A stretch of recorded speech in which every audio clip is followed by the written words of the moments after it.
Okay, here we go. Hello, how are you? My name is Matthew. You are in the moment. Right out of the gate. I will be going to get my eyes checked tomorrow. I want to say, well, I'm looking out. I'm just looking at the moon. I hope you have just clear skies tonight, which I'm sure most of us do. But just very blurry with this. Without the glasses, so like I said, just gonna go get my eyes checked tomorrow. Just a little FYI. My name is Matthew. You're in the moment. 11:30 late night. On here just a little bit late. I think it was like 11:31. As you can see, I'm just getting out of the makeup chair.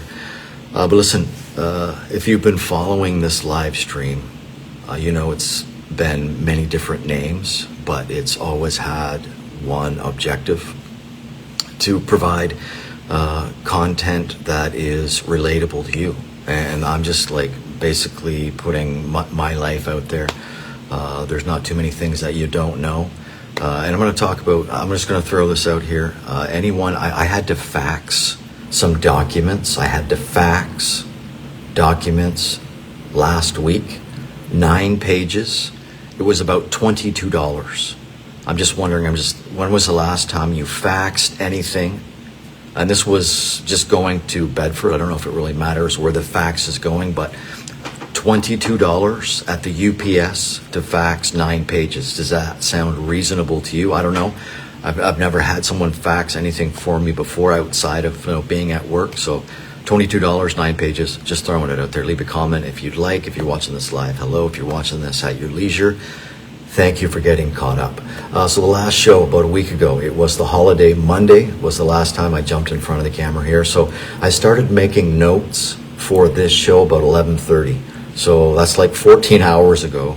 I started making notes for this show. And the reason I'm on here a little bit late, aside from the makeup, is I was just getting some notes, finalizing some notes for what I'm doing here right now. And if you've watched this show, it's unscripted, it's unrehearsed, it's kind of like an improv. I do have notes here, but I'm turning the camera on for the first time. This is why we call it In the Moment. And you're not going to find any vulgarity in this program. But last show was Monday. And since then, since Monday, this is late night. And I just want to give a shout out to one of my most favorite TV personalities right now. And it's such a shame that his show is being canceled. I'm talking about Stephen Colbert and The Late Show with Stephen Colbert. That whole franchise is going away the end of May. And I know every single episode, every monologue that Stephen Colbert gets, like from tonight till the end of May, I know that he will, and I hope he does, roast the President of the United States, that orange menace. I hope he roasts him every single night. And I know that he won't disappoint. It's just good television. Listen, we've just finished day 1 of a heat warning.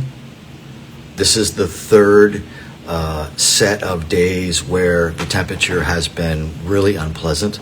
With the humidex here in Nova Scotia, it was like in the mid-30s. That's what it was like here on the coast. It could have been warmer inland, but we're in a very dangerous time of the year. You don't have to go very far to see the drastic effects of not getting enough water. July was a super dry month, and I'm just going to talk about that more in depth when I get into my segment phone notes. But there are forest fires burning in New Brunswick. There's several forest fires burning in my home province of New Brunswick. There is an evacuation order in place right now, I believe, for Miramichi. Patty Quinn, who has been on my Truth from the Booth talk radio program, he's in Miramichi. I know people in that area. So New Brunswick is on fire. Newfoundland is on fire. I don't know of any significant fires on Prince Edward Island. and there's nothing happening here in this province. Fingers crossed, we're doing so well here in this province that we're able to send firefighters from Nova Scotia to New Brunswick. We need to keep it that way, which I'll address a little bit later on, because a lot of people are just losing their minds. I just see a lot of so many videos, just whiny, entitled individuals who their videos, the message that comes across to me is that you just care for me. I don't care about my neighbors, and I don't care about my community. I don't care if a fire just rips through a neighborhood and destroys everything. Like, just spare me. Just stay out of the woods. But I'm going to get into that in a little bit later. So put up 3 shows. Just another thing to put out there. I don't know how many different social media platforms you use. I use my Facebook. I use the YouTube, where I upload the shows here. And then I send those off to LinkedIn, the more professional Facebook, I guess. I'm just wondering, out there, the audience, do you use LinkedIn, and have you had any success with it? For me, I just share, I just download these shows, put them up on YouTube, and then just share that onto my LinkedIn. I guess just to get more eyeballs on the show, just to get the story out there. Okay. So glad I'm getting my eyes checked tomorrow. I'm going to go out into the heat tomorrow, absolutely. Get my eyes checked, and then probably just head into the city, probably make around tomorrow. A really weird schedule. Off tomorrow, working on Saturday, where I normally have Saturday off. So going to make the most of the day tomorrow, but I know that there will definitely be a heat warning in place for tomorrow. So this is In the Moment, and this live stream has come in many different names over the years, but I have been live streaming just using my phone since March of 2017. Just wanted to get in front of the camera, wanted to get used to back and forth before I hopped on a Greyhound bus with Cayenne, went to Boston and watched Jill run in the Boston Marathon. But in all that time, I have always, one of the features that I like to use a lot on the phone is just the notes. So for the last 7 years, I have just been dictating into the phone what I see, what I observe, what I hear. And it's something that I do on a really regular basis. I have a book. I have a book. It's backwards. I've shown people this before. Look at this. Those are notes that I have just taken in the moment, put them on my phone, printed them off. So I have all that stuff here. So, like I mentioned off the very top, I haven't been in front of the camera for a week. So what I'm about to tell you is factual. It's things that I have seen with my own eyes, and I'm going to share them with you. And this is in no way a diss to the city of Halifax or the province of Nova Scotia. This is just what is currently going on in the streets of Halifax, just right here in the peninsula. So you can only imagine what's happening in larger communities, in more densely populated areas. I've been in this province for 4 years, 21 years in British Columbia. I know what a lot of people in one place looks like. This isn't it, but we're getting there. We're inviting all kinds of people here, and we're going to run out of room. And the cost of living, I will save that for another show. I've talked in depth about how ridiculous, just the mere fact. I'm just tired of that phrase itself, the cost of living. Just think about that. It's ridiculous. Okay, so some factual stuff here. I find a lot of this stuff disturbing. This is what I see, and it's not just because I'm a security guard. I'm just very observant. When I go into the city, when I'm amongst a lot of people, of course, I want to be aware of my surroundings because I want to be able to make sure that I can navigate safely through the city. And trust me, there are people out there that you need to be aware of. It's factual. When I'm in the city, my sister Jill and her friend Emily were in town on the weekend, and as we were walking down Spring Garden Road, I was pointing out to visitors to this city, people that just shouldn't be on the street. You know, they need to be. They're not in a point in their life where they should be interacting with the public, and I mean that in the most compassionate way. And if you know me, if you've seen what I've been doing for the last 3 years, I'm telling you, there are people out there who just simply they're not getting the help that they just desperately need. And as long as they're walking the streets of Halifax, they're just not going to progress in life. It's a fact. It's just not going to happen. And I encourage politicians from every level of government to go visit an encampment. In particular, Virginia Hinch, who it's their idea, because this park falls within their jurisdiction, to just have these people move again. Like, there's just no forethought in this. So again, Councillor Hinch and all the councillors at the HRM, go visit this encampment that I know you're going to shut down probably by the end of the month or Labor Day. That's what I'm thinking is going to happen there. Okay, so getting back to phone notes. This is why I was a little bit late. There's several things that I want to share with you. Again, this is not a promo for Tourism Nova Scotia. Again, I'm not dissing anyone. I'm just telling you this is what I'm seeing, and we need to be aware. We need to be aware of what's going on in where we're living. Times are changing, yes, but we can certainly adapt in a compassionate way. But right now, it's just not a feasible way to live. People are just making enough money, and the cost of living is rising. I know for a fact that there was an assault, a violent, premeditated assault that happened between two people that I know. And these two individuals, the peninsula, the downtown area is a small area, and when you're only hanging out in certain areas, you are going to clash.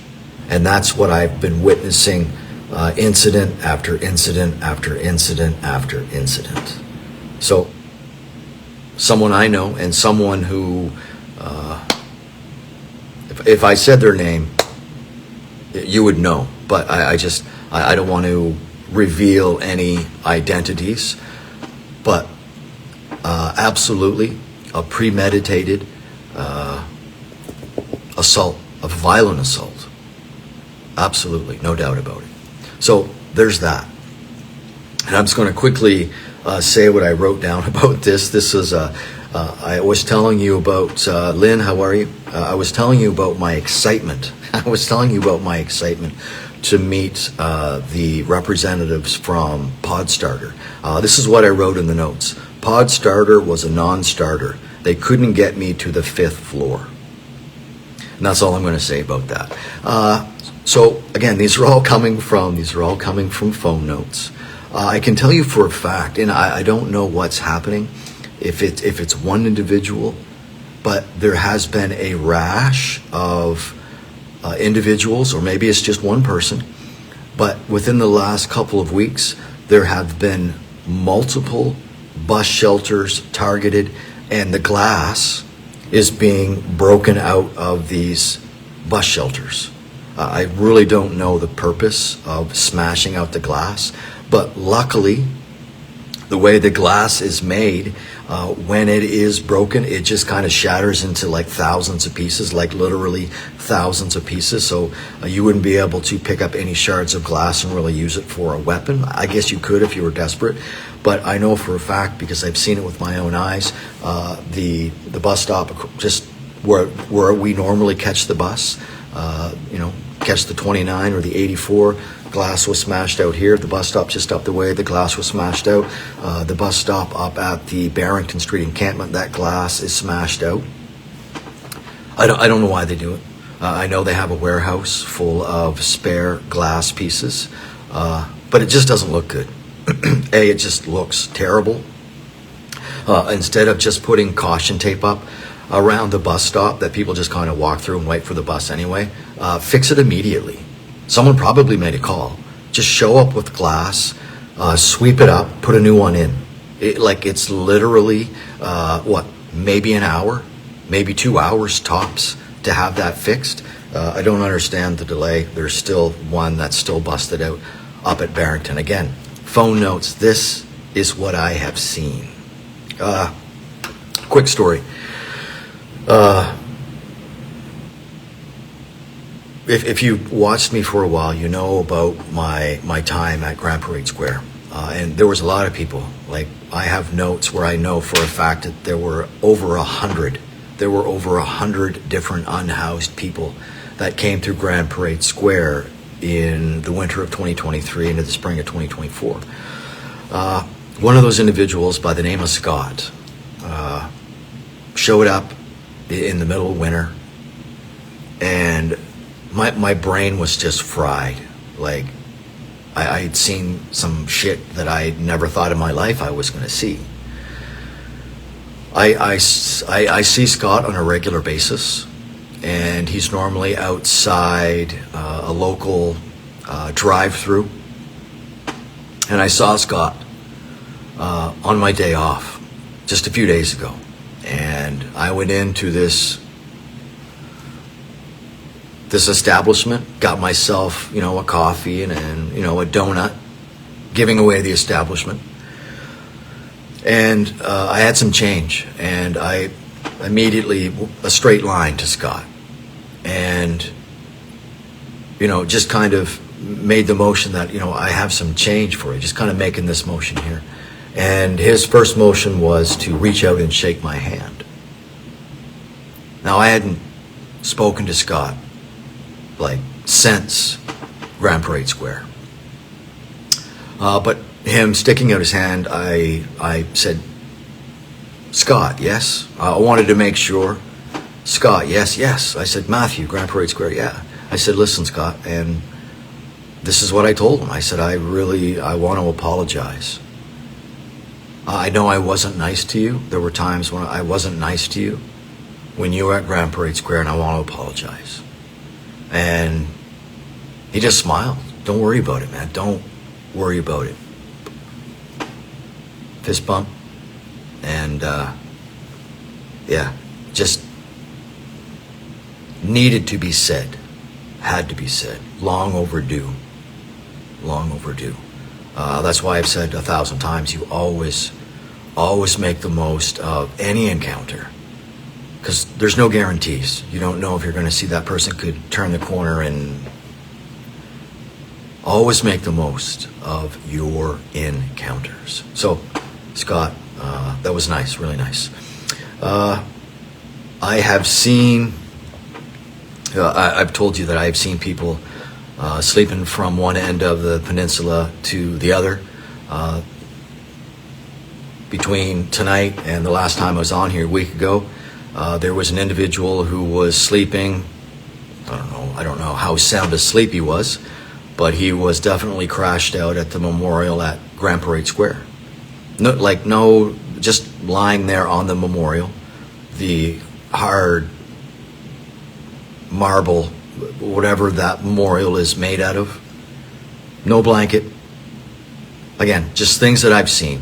We know there is a housing crisis. We know that the population of unhoused has just doubled within the last couple of years. And I mean, my goodness, I've been documenting this for, actually it's 3 years this month. I started documenting the first live show that I did was at the Barrington Street encampment before there were any tents at the bus stop. Everyone was down at the far end where the new Cogswell Exchange is. That's how long I have been documenting this. So I don't need navigators and city workers to tell me or anyone else that's on the street that the population has doubled.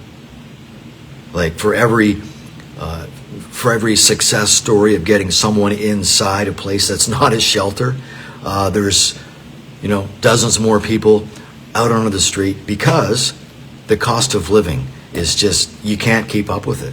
It's math. So again, people sleeping all over the place.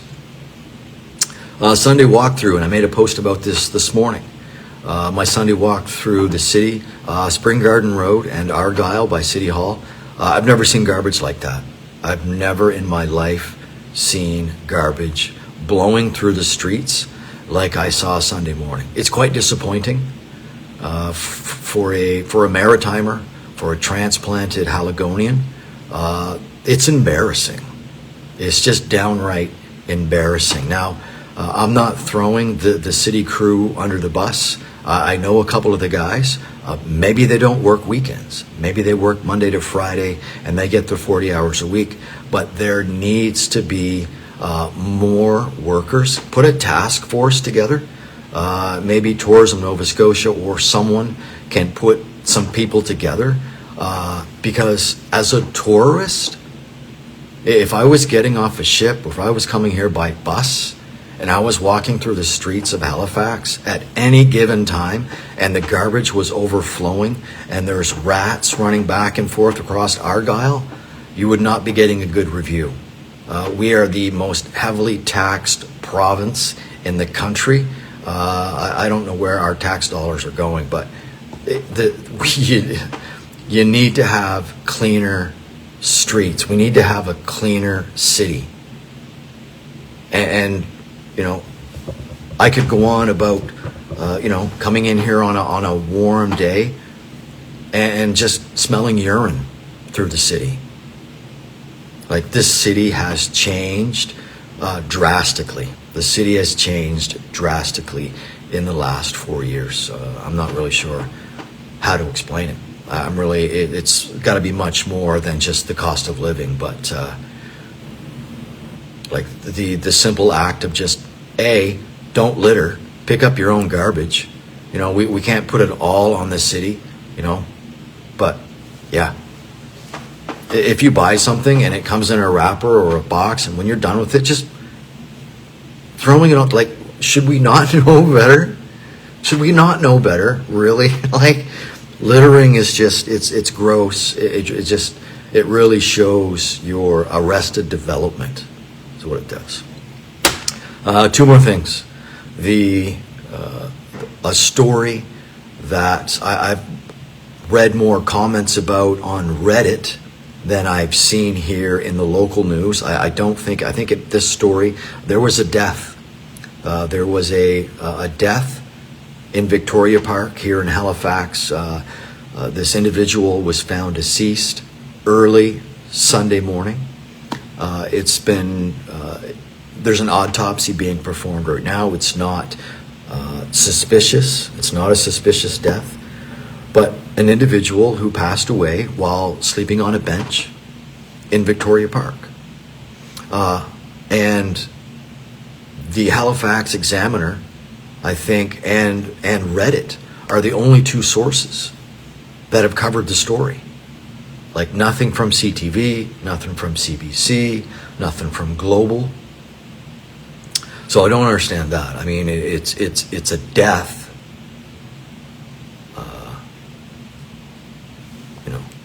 an unscheduled death happening in the streets, and no coverage of it. I don't know. Very strange. One final thing.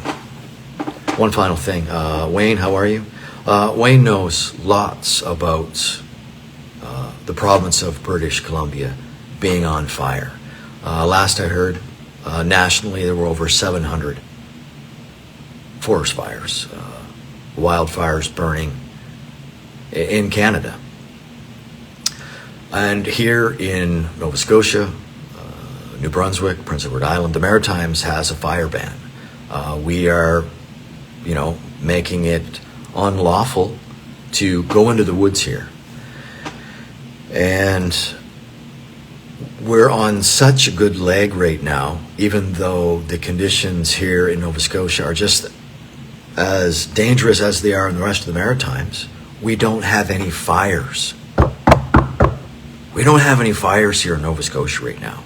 We're doing so well that we have actually sent firefighters from Nova Scotia to New Brunswick to help them. There's a fire in Miramichi. There's an evacuation order in place. So it's serious. So the internet right now is just full of, like I said in my post, whiny, entitled dimwits. You're whiny. You're so entitled. Like, we are simply asking to do our part as a collective to make sure that this province doesn't catch on fire and just like have huge, like just a devastating aftermath. Like, why go down that path? Like, be a good neighbor. Like, it's really that simple. And it's really, there was a gentleman who made a comment in one of my posts comparing staying out of the woods to getting the COVID vaccine. That doesn't even make any sense. That makes no sense. You know, just a troll throwing in their 2 cents with something that just, the two things are completely irrelevant. It should be common sense. Like, it's bone dry, tinder dry. Why would you risk? Some people, they just amaze me, but always entertaining the same. Be safe where you are. Those are my notes. Those are things that I have observed. It's not Tourism Nova Scotia. They're on a break anyway. They're just telling everyone to just stop having fun. But hey, we'll have a province to not have to worry about burning to the ground. There's heat warning in place for tomorrow, possible showers for Wednesday, and then right back into the heat. Like, we seriously need, 3 or 4 days of just, heavy rain. And that's not in the cards right now. So let's just be good neighbors. And if not, just keep making ridiculous videos on the internet. Okay. Speaking of ridiculous videos, this one's over. My name is Matthew, and you are currently caught up in the moment.